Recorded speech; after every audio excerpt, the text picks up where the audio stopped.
Welcome to the Brown Bag Parenting Podcast.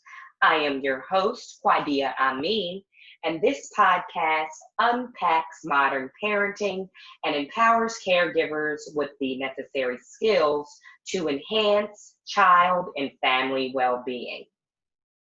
This podcast is brought to you by Delaware State University Cooperative Extension. During today's podcast, we will be talking with Dr. John Rich, a faculty member at Delaware State University.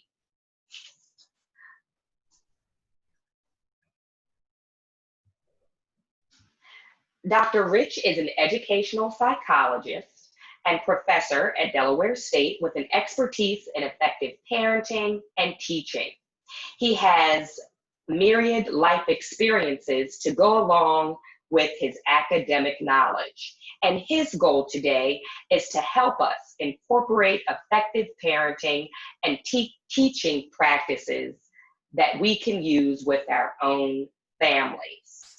His focus today will be bonding with our children during the pandemic. And he is also the author of a book titled Positive Parenting, and pardon me, Dr. Rich, this is a bit of a mouthful, a practical and sometimes humorous approach to applying the research in your home with gender inclusivity, mutual respect, and empathy, and no spanking. And I love that part. So please, Dr. Rich, we welcome you today, and let's get started. All right, thank you, Ms. Amin. I appreciate this opportunity. Wanted to share my screen very quickly. Oh, by the way, there you go, is my book right there. You can find that on Amazon. There is my website, drjohnrich.com, where I've been writing for several years, and all of that is free. Not the book, but the website. So I encourage you to check that out. Yes. And it does have a wealth of information. Thank you. Took me a long time. All right, so let me get on here. Oh, those are great pictures of your family.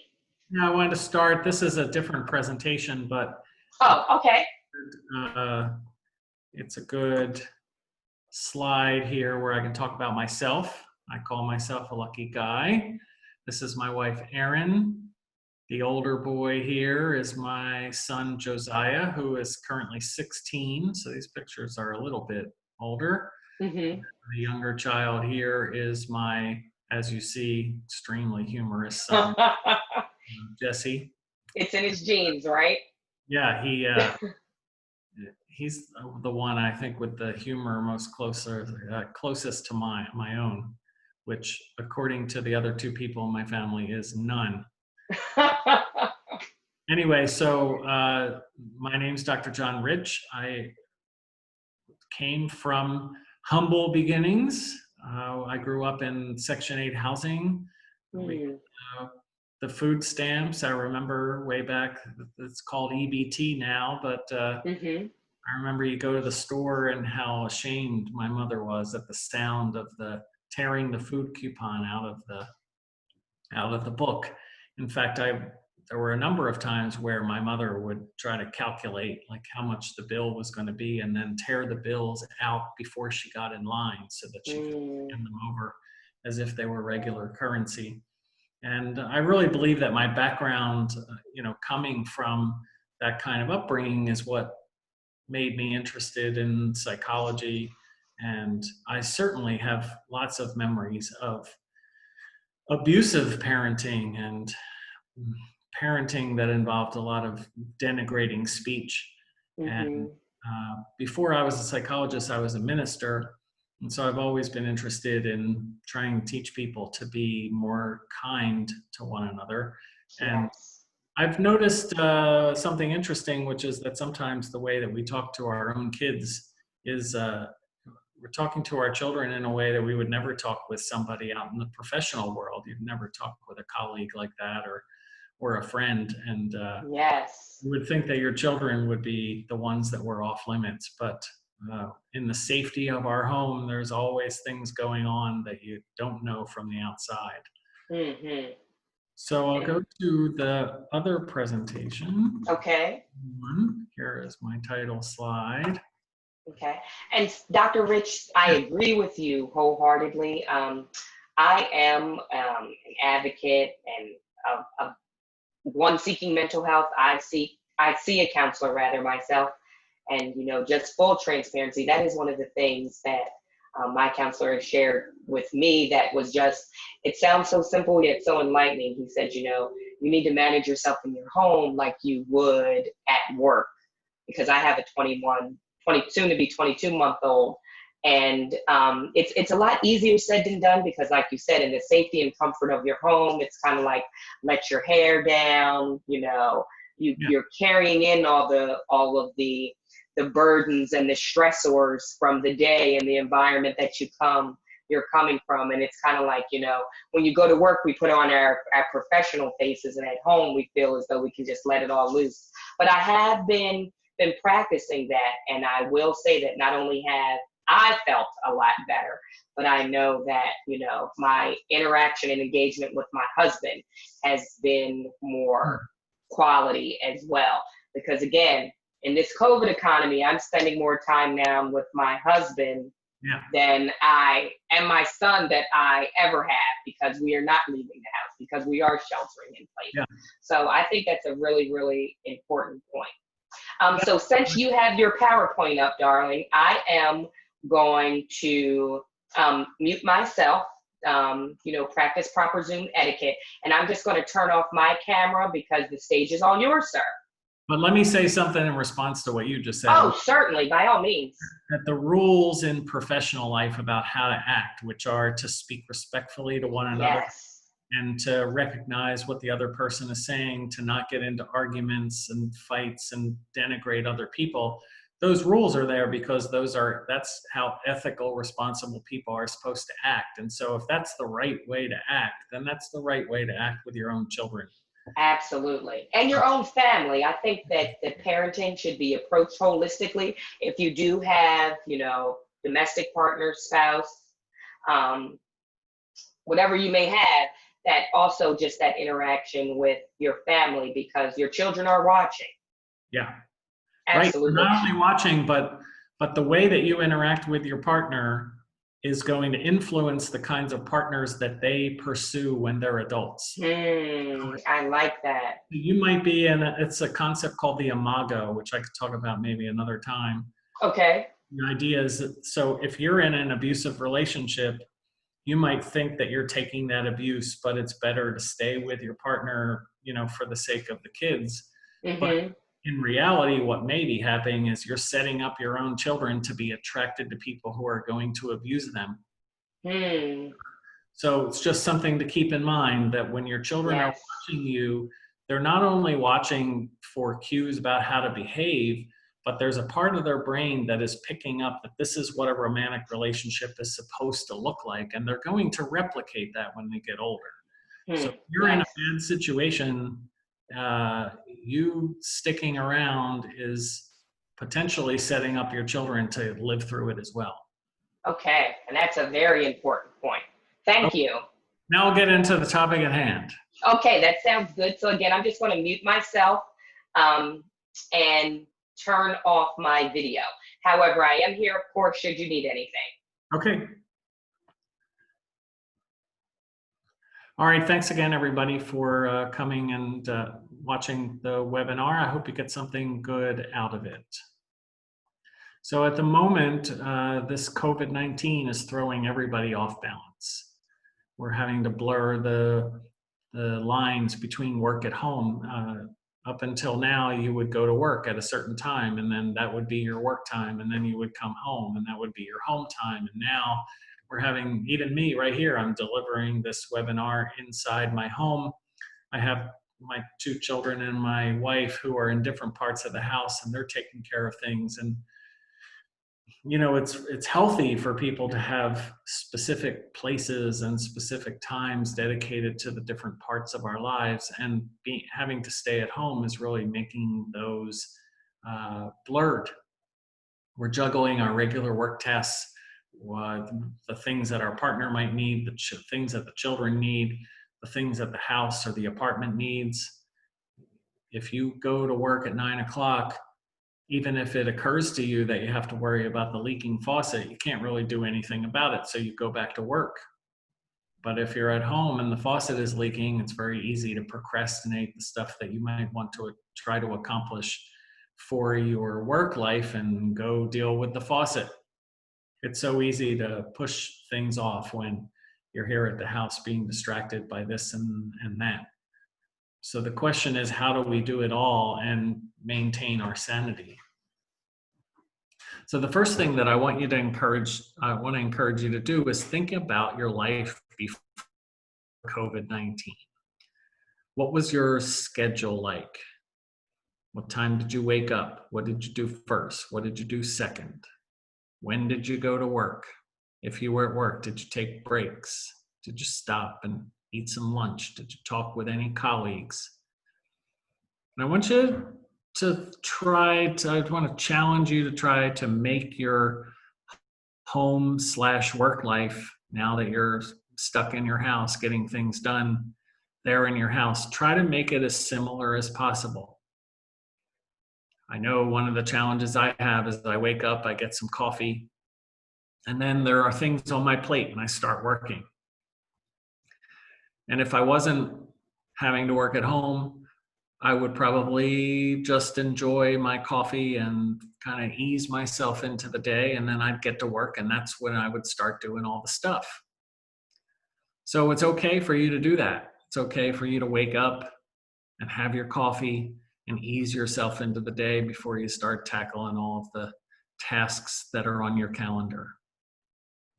If we're at work and we take a break, 10:30 comes along and then we go for a little walk or we go outside. It's very easy when you're at home not to give yourself that luxury, but it's okay to do it. Put on your shoes, put your phone down, go for a walk around the block. Instead of eating while you're working, you can take a lunch break like you would at work. If you're used to talking with colleagues every once in a while you're at work, well, then you can call them up. You can set up a Zoom call. You can figure out ways to connect with people socially. You're the same person at home that you were at work, but now it's just going to require you to be a little more intentional about working through the boundaries than it would if you were actually going to a separate location. It's good if you can to dedicate a separate workspace instead of working on the couch or working in your bed or wherever it is you feel like flopping yourself down. It would be good to have a dedicated office area, or if you don't have an office area, then a part of the house that becomes your own place. A place where when your children see you sitting in that place, they know that they have to say, "Excuse me," before they come and interrupt. A place that might be a little bit further away from the action. If you're not getting dressed in the morning, if you're working in your pajamas, and I've done that a couple times because it's easy, but it really does help delineate a specific area if you put on some regular clothes. Try to follow a schedule, take the breaks. Be realistic. Be realistic about the fact that we're going through a crisis right now. My brother recently said something that I thought was pretty enlightening, and that is that the entire world is going through a crisis. And let's just say that a month ago your father died. I think people would give you the leeway if you didn't work out every day, or if certain things slip through the cracks. That when you're under that kind of stress, certain things are not going to happen the way that they would when things were normal. And even though it seems like things are normal except you're stuck in your house, in reality, this is a stressful time for people. And so you need to be realistic about what you can accomplish. If you're feeling a little bit depressed, you need to feel realistic that that's the way people might handle a situation like this. You're a person. I think often we give flexibility to other people for weakness that we might not give ourselves. And so if you make a mistake or you forget something, cut yourself the same kind of slack that you would cut your own friend. And watch out for high energy foods and alcohol. Studies show that when we're in our house like this, we're more likely to go seeking the carbohydrates, the easy, crackers and bread. And we're drawn to things that are either sugar or going to turn to sugar because we need a little bit of a pick-me-up since we're sitting around all the time. And the alcohol intake that you might normally consume is possibly going to increase because you're there in your house a little bit more than you're used to.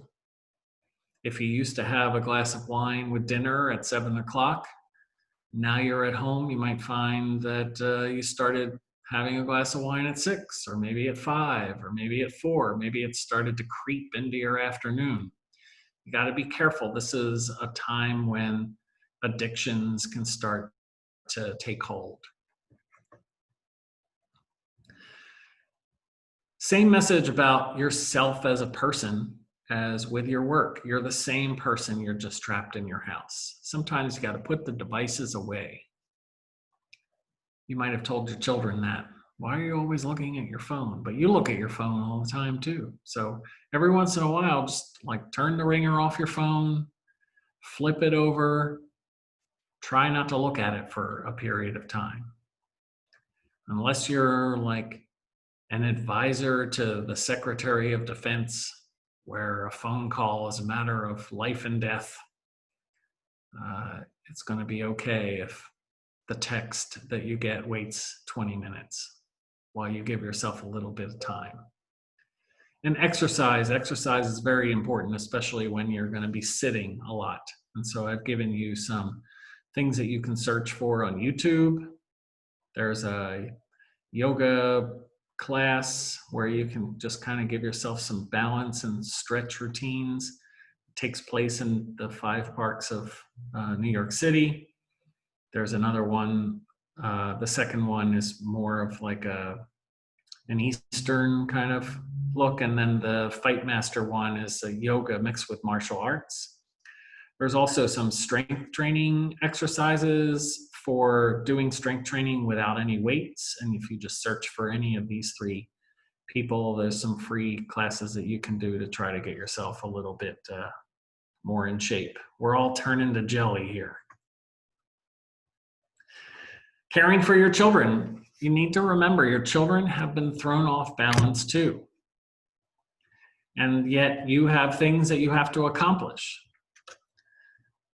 You have to take note of the fact that if you're under a lot of stress or if you're distracted and your child comes and asks you a question, that you might be more likely to snap at them. And yet your children need to know that you're there for them. And so there's something you can do called side-by-side tasks. Depending upon the age of the child, you might say to your child, I need to send a couple emails right now. How about if you sit in the chair next to me and talk with Grandpa? And then put them on the phone with Grandpa. And then they're talking to Grandpa.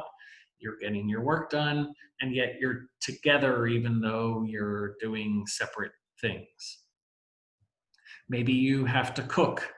And so you say, why don't you bring out your cars and play with your cars in front of me while I cook? And then you can chat a little bit about what you're doing and what he's doing. And you're still getting things done, but the child feels like you're right there with them. Connecting with family. Get them to, contact grandma or contact your Aunt Elizabeth or whoever it might be. Put them in contact with other people. You have people in your family who are there by themselves. And so your children can spend some of their time connecting with them, and you can be in the room, and maybe it can turn into a Zoom conversation or something like that. I do want to talk about the importance of schedules. Children really resonate with schedules. Schedules are really important for them. Anybody who wants to contact me on the email on my website and get a copy of the schedule can do it, but I've created an example schedule. What does a schedule do? The schedule allows everybody to feel like life is predictable again. So I think right now the biggest piece of stress about this coronavirus is that life is not very predictable.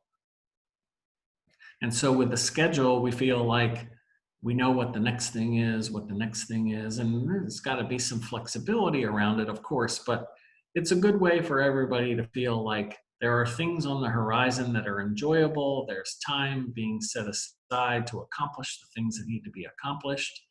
And it allows you to just kind of draw some demarcations around certain things so that they don't suck up your entire day. So maybe, you can change these times if they don't match exactly how you do things, but you wake up, you clean up, you can have some breakfast. Maybe you can set the child up with some playtime for an hour. Then there can be some time talking to a family member. So as soon as you set your child up, depending upon the amount of guidance you need to give them, you can be getting things done as soon as you transition them to the next piece. Talking to a family member. You can give us some TV time. And I would suggest that you have healthy snacks right there. So if you set them up in front of the television and then you put Sesame Street on, instead of waiting for them to say, I'm hungry, and then they go and eat some sugary cereal or something else that's not very good, take some pieces of fruit or some nuts, something that you think is, what child should be eating, and just put it in a bowl right there where they're sitting. And I'll tell you what's going to happen is they're watching television. It occurs to them that they're hungry, and instead of coming out and trying to find something crappy to eat, they're just going to be absent-mindedly eating the stuff that you've put there. And so you've kind of secretly gotten them to eat something more healthy. If you have a partner, you can help with some outside time. Maybe they can play in the backyard, or you have an area where they can go that's safe in terms of the social distancing, and there can be some time being outside. You can take a break to do some lunch. Maybe there's some educational activities that they can do. I'm going to share with you some websites that you can use.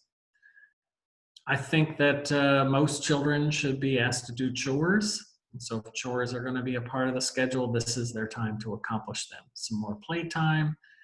They can read. Remember reading?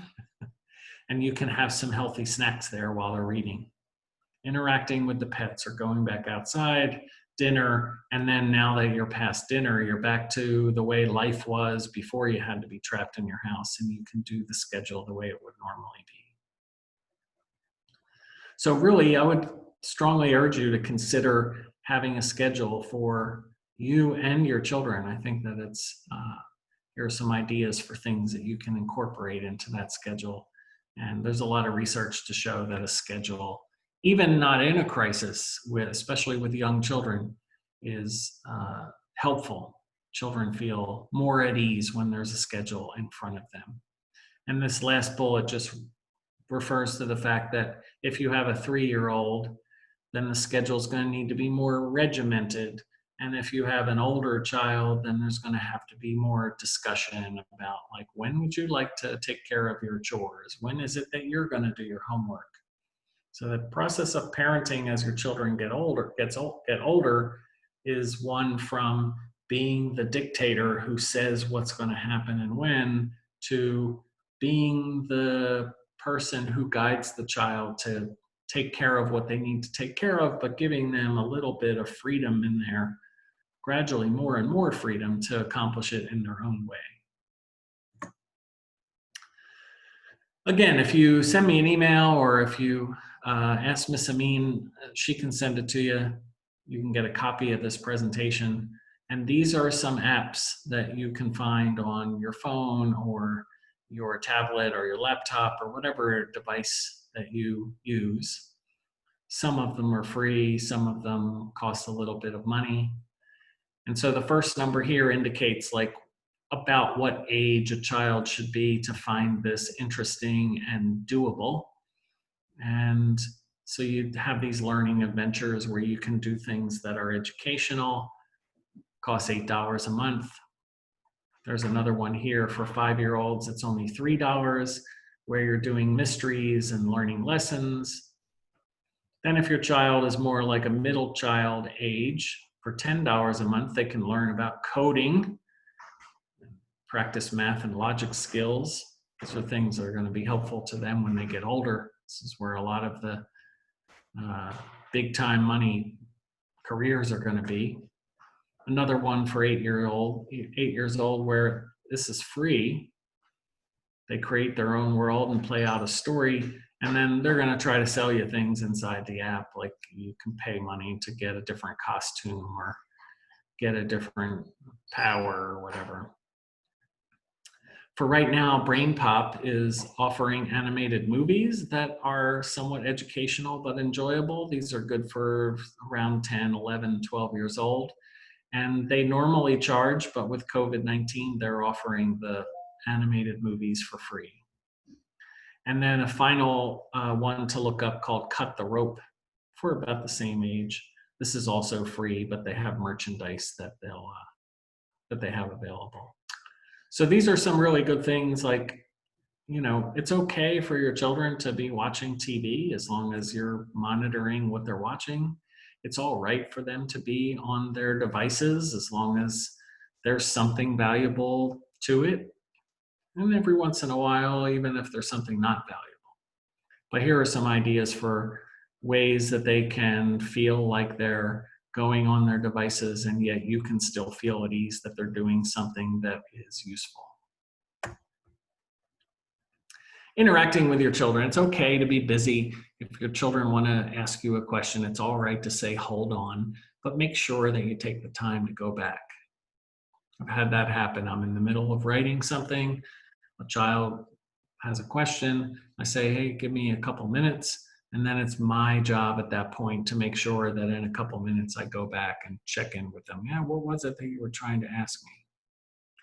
When you're interacting, when you finally decide that I'm going to interact with you, I'm going to answer your question, I'm going to engage in the conversation with you, it's time to give your children the same attention that you would give your clients or your boss or somebody who was important to you. Your children need to be important enough to make eye contact with them and to get your undivided attention. When you're finally going to dedicate yourself to having the conversation, have the conversation and leave everything else aside. The way you talk to your children is important. If you feel yourself getting agitated, especially if you have a partner who can take over, go take a break. I've done that before myself. There's a famous quote that I really like, which is that the way that you talk to your children is how they're going to talk to themselves when they get older. So the tone that you use and the words that you use and the attitude that you use when you're interacting with your kids is how they're going to be speaking in their inner voice about themselves later. So if you teach them that they're failures, don't be surprised when they get older if they don't take a lot of risks. If you teach them that they're important, don't be surprised that they go into the world with confidence. And so I grew up with a father who was fairly verbally abusive. He had a hard time doing something called emotional regulation, so he would yell at me a lot. And there are times where my children kind of get on my nerves and I can feel myself getting a little agitated, and I go to my wife and I say, I need to go for a walk, and then I just get out, calm myself down. It doesn't happen all that often, but when it does, I have the emotional maturity to recognize that it's happening, and I don't want to talk to my kids the way that my father spoke to me. I would say if you took everything that I write about, everything that I have to say as somebody who wants to teach people about parenting, these two words are the most important ones.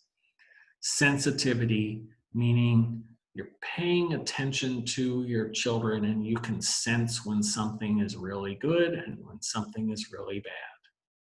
You're in tune, you're sensing, you're in tune with your child's life and how they normally behave, so that when something seems off, you detect it.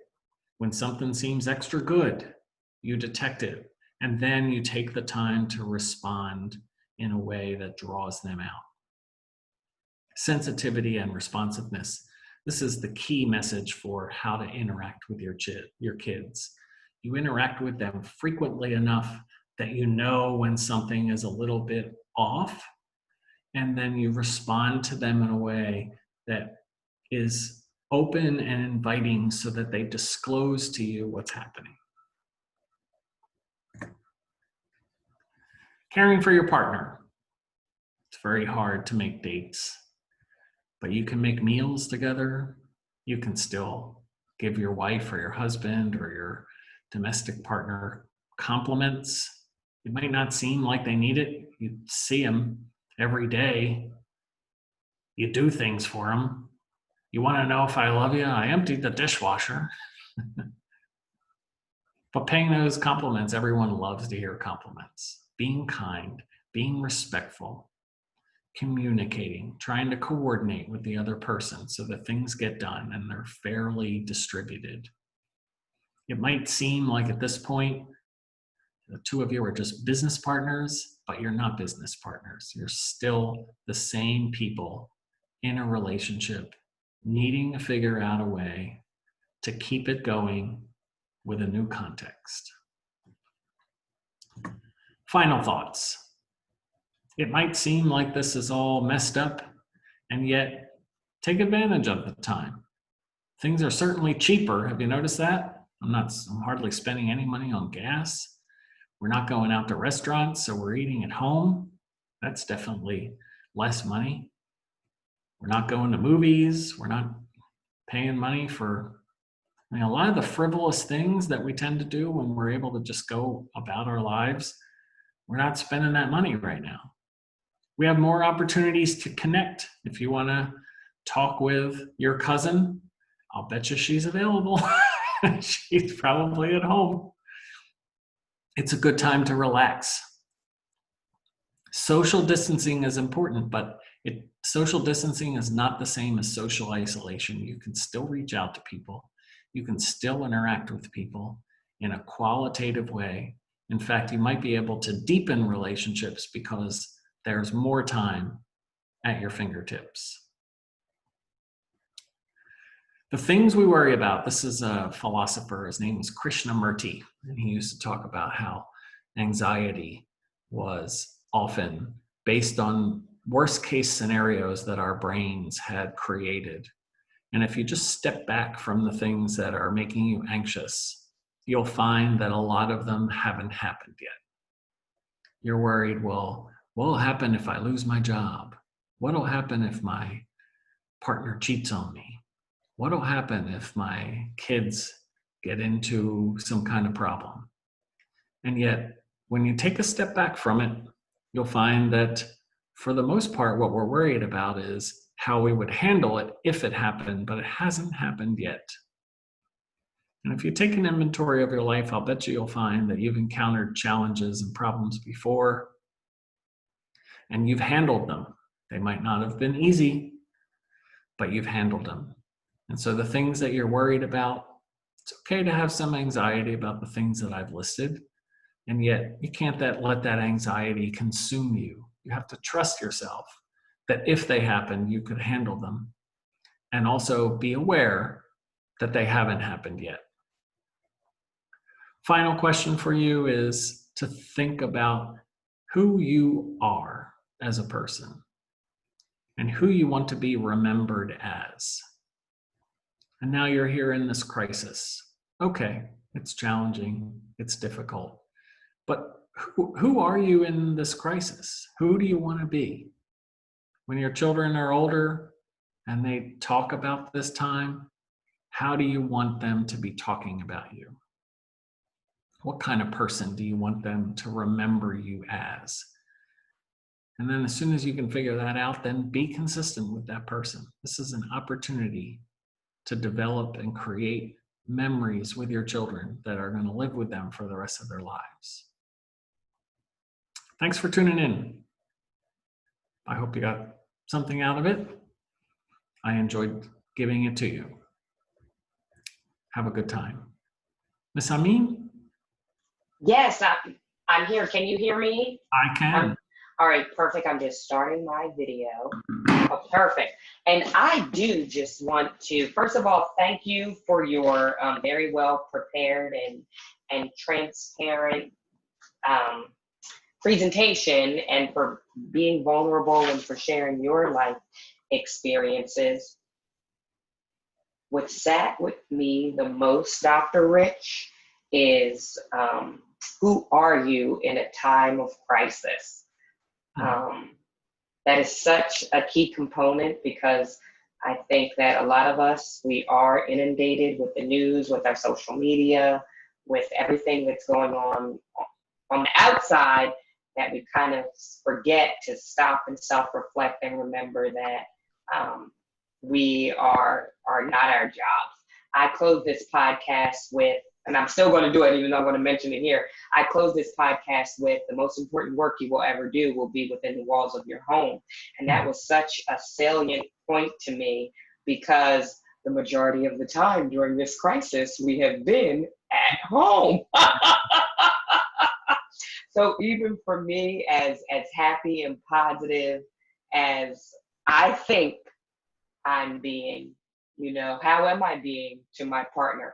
I chuckled when you mentioned the part about the dishwasher, because it's like those little small things that are time savers for me.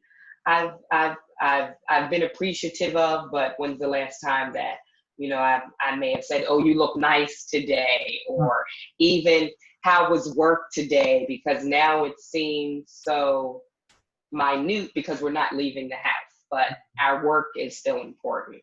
So I really appreciate that. I think I'm going to type that up, print it out, and put it on our refrigerator. Like, who are you in a time of crisis? And then being consistent with the person that you want to be. That's also very important, especially with families. I think you mentioned it during the beginning that, your children don't remember, or, it's a old adage, children don't remember what they say, they remember what you do. And I think that they really remember how you made them feel. Right. So that's also very important. And consistency is really the only way to achieve that. I like that our conversation came full circle. Give your children the same attention you give your clients or boss. Because even for me, sometimes after working all day, having multiple Zoom meetings, emails, I still find myself at the end of the day, with my phone, instead of being intentional and spending time with my son without the devices, without the TV, without the distractions. So that's important, because I would not dare, I don't work for Facebook, I too work for Dell State University, but I wouldn't dare have an important meeting with my boss and be distracted and looking down at my phone. Right. So even when you said that, I was just like, wow. So it's just funny, because I think what I really gleaned from this talk today, that even if you are a great parent, there are always opportunities to do better. And I appreciate that. Yeah, people are wired to go after rewards and avoid punishments that are immediate. Mm-hmm. So if you went into a room with your boss, yes, and he was talking to you and you were looking down at your phone, you'd be scared that you were going to get fired. That's pretty. Yes. With your children, they come and talk to you and you're distracted looking at your phone. The consequences of that might not happen for 10 or 15 years. And so it's very motivated by the fact that you might be influencing them in a way that you're never going to put two and two together necessarily. Wow. Okay. Yeah. So I wanted to ask. Yes. Oh, we have a little bit of static. So if you can repeat, and stuff like that. But if you can repeat yourself, we had a little bit of a lag. So I know that right now we're starting to lift some of the restrictions, the social distancing and all that stuff. And so I was talking with my wife yesterday, and she said that she still, when I'm in the house with her, she still wants me to wear a mask and stay 6 feet away from her. Is that, Now that's a good one. I thought that that was weird. That was weird. Like I'm in my own house. That was really good. I've wanted me to wear a mask for a long time. Yeah, that was good. I can tell that you all, there's a lot of joy and laughter and fun and hope in your household. And that's something that we should all be striving for, Dr. Rich. We have our times, though. I mean, part of the process, right? Yeah. So I always say, you know, you can do it.